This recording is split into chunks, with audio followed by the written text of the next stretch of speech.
What's going on, y'all? Today I'm very excited to bring you guys my full review on the ANTA PG7s, which is their everyday daily trainer. I believe this is more on their budget side. I think it's the cheapest daily trainer that they have. So let's get right into it. I do want to preface this review by saying ANTA did send me these shoes for free just for a review.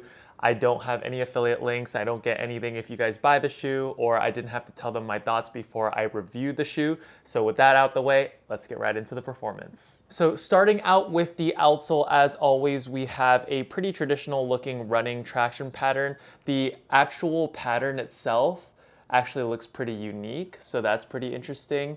But overall, I would say for the most part, it is a pretty average traction pattern or outsole pattern. It's nothing too crazy or out of the ordinary. Now, how did it perform when it comes to traction?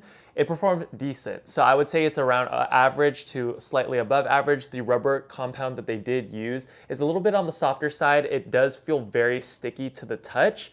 But when I did start running on the roads, I didn't really recognize or notice it at all, which is always a good thing. Now, I do want to preface this by saying I do live in Southern California, where I do run in very ideal weather conditions. It's usually pretty sunny, usually running on pretty clean roads with not too much debris. The probably worst conditions that I run in this shoe or ran in this shoe in is on the sandy roads near the beach, which is pretty much slip central for every running shoe. So in this case, it was around the same. I did slip a little bit when there was sand on the road, but that's to be expected, as basically I slip in every shoe with sand on the road. So overall, I would say traction is around average, nothing to write home about and nothing too crazy. If you are looking for performance on the traction while it's wet or a little bit snowy, unfortunately this review might not be for you, as I live in California, so I wasn't able to test these in those weather conditions. So overall, traction was definitely solid. Moving on to the outsole durability, I do have 25 miles in this pair, and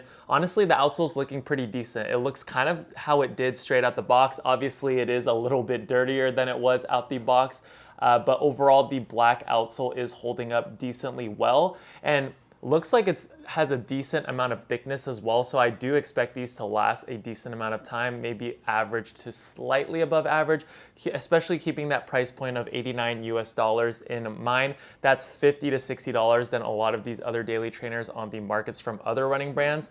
So keep that in mind when you are choosing kind of a durable running shoe, or at least when you are comparing them to this shoe. So I do think that it is going to be decently durable.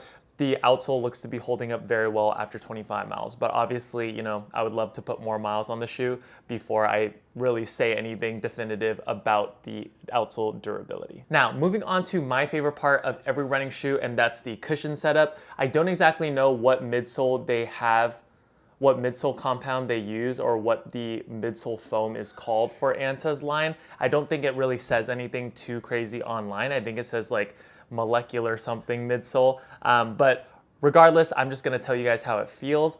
They don't have the stack height on the website, but I did reach out to the rep that I am working with just to ask, you know, how tall is the stack height of the shoe, and the rep told me that it was 35 millimeters in the heel with a 6 millimeter heel to toe drop, so that gives us 29 millimeters of forefoot drop. So that sounds about right when I put on the shoe. It doesn't feel like absurdly high and it doesn't feel absurdly low to the ground. So 35, 29 is the stack height of this midsole, and overall, I was genuinely pretty impressed with this setup, especially considering the price of $89. At first, I wasn't sure exactly how this shoe would hold up on maybe a longer run.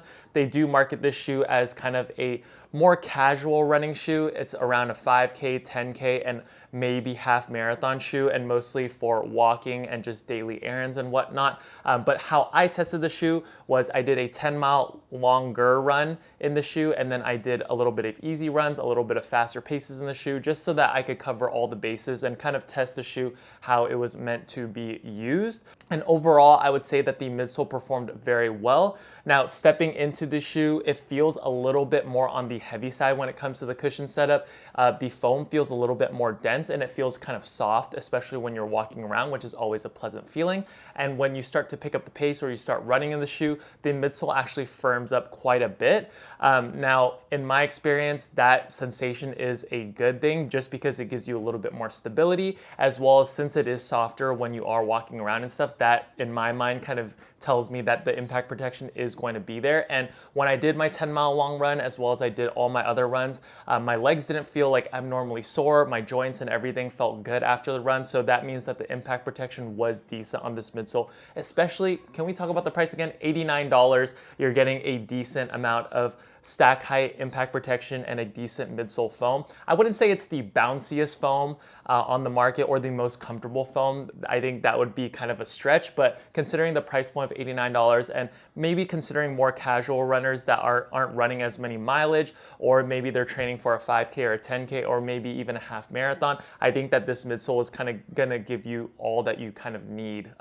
in the impact protection properties as well as just the feel of the shoe. So let's talk a little bit more about the feel. As I said, it does start to firm up a little bit when you run a little bit faster and when you're starting to push the pace or just run a little bit longer. But by no means does that mean that it doesn't have impact protection. I definitely felt protected on that 10-mile run. Would I want to run further than 10 miles? I think that the most I would probably want to run in this shoe is maybe a half marathon.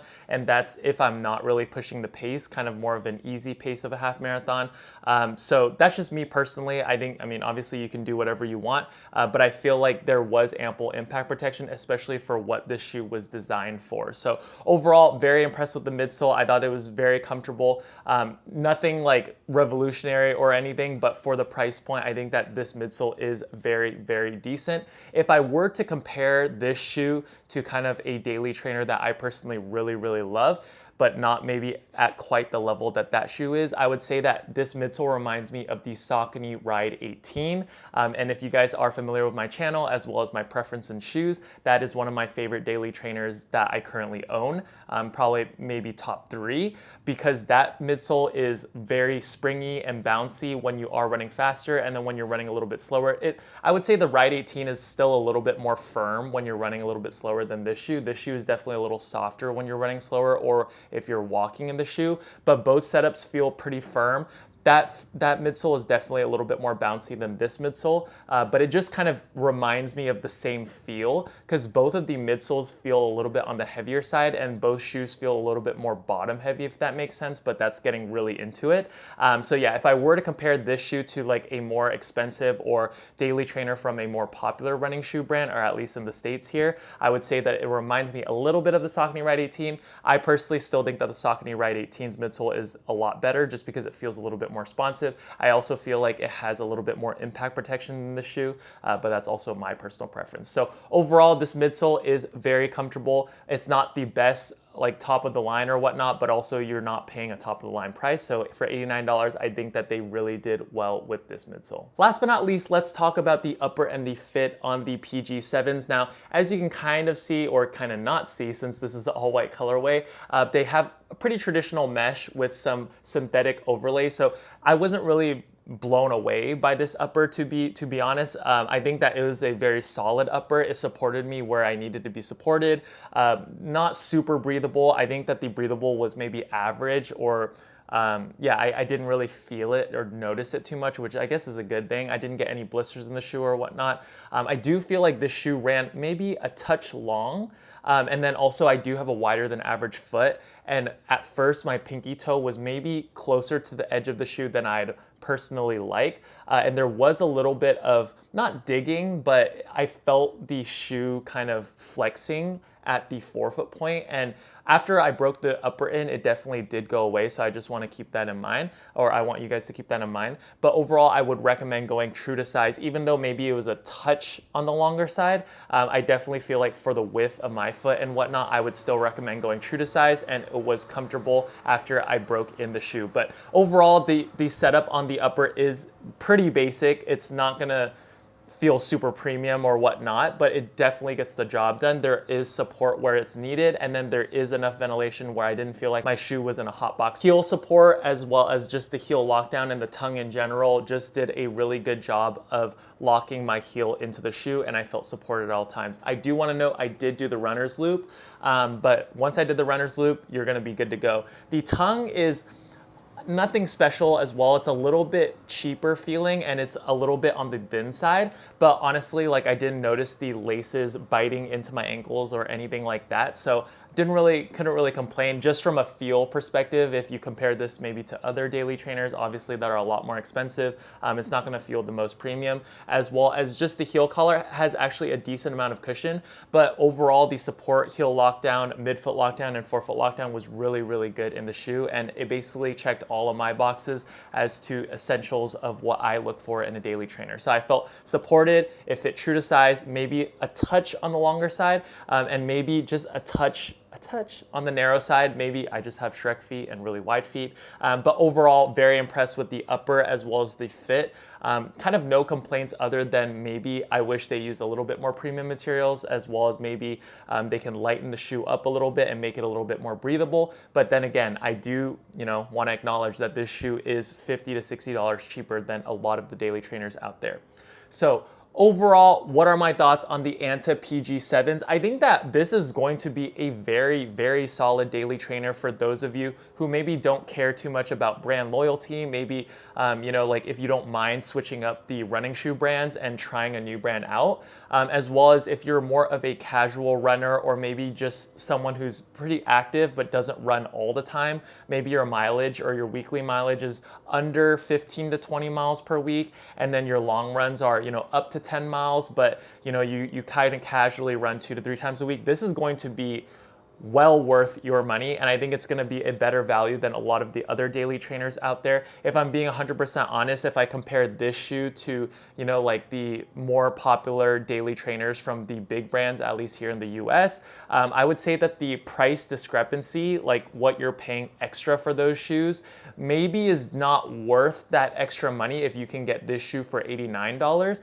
Now I say that with the caveat of it depends on how much weekly mileage you're running, depends on the pace, how much you weigh, all that stuff. But if you are more of a casual runner, like I said, or maybe you're training for a 5K or a 10K, you kind of want to save a couple bucks and you just want a decent running shoe, this is definitely going to be a step up over, a lot of these other bigger brands' budget lines. The impact protection alone and just the midsole in general is going to be a lot better than a lot of the other kind of budget shoes from the more popular running shoe brands. So with all that being said, let me know in the comment section down below if you would try switching up your running shoe brand. I know that maybe, at least here in the US, ANTA is not super popular for running. Like I don't see this shoe in Dick's Sporting Goods or a lot of the running shoe specialty stores. But yeah, let me know in the comment section down below if you'd be open to trying a different brand. If you would even consider kind of like a more budget running shoe model. In my opinion, I think that if a bigger shoe brand were to put this shoe out, it would be priced at least $20 to $30 more. So it would probably retail at $110 to $120. That's just my opinion and just my experience with a bunch of different shoes. But for $89, this is going to be a great value, especially if you aren't planning to kind of push the limits of a daily trainer. Or maybe if you're training for a marathon, you might want to invest a little bit more money into a more premium daily trainer. That's just my opinion also and my personal preference. So overall, I thought that the ANTA PG7, especially priced for $89, is a great deal. And I think that you should consider it if you are brand agnostic or you're willing to try out a new running shoe brand. So that's gonna pretty much wrap up my review of the ANTA PG7. Again, it's all personal preference, and unfortunately, I think one of the downsides of this shoe is that you won't be kind of able to try this shoe on, I guess depending on where you live and stuff, but personally, I wasn't able to try the shoe on before getting the shoe, so it's kind of tough to sometimes bet that a shoe will turn out good if you just order it online. And I'm not exactly sure of ANTA's return policies, but I'm sure if you don't run in them outside, I think you could probably return them. But yeah, that's gonna pretty much wrap up my review. Thank you guys so much for watching, and make sure you stay tuned for future running shoe reviews, as well as I'm working on a running vlog that will soon come out. So thank you guys so much for your support, and I'll catch you guys in the next one.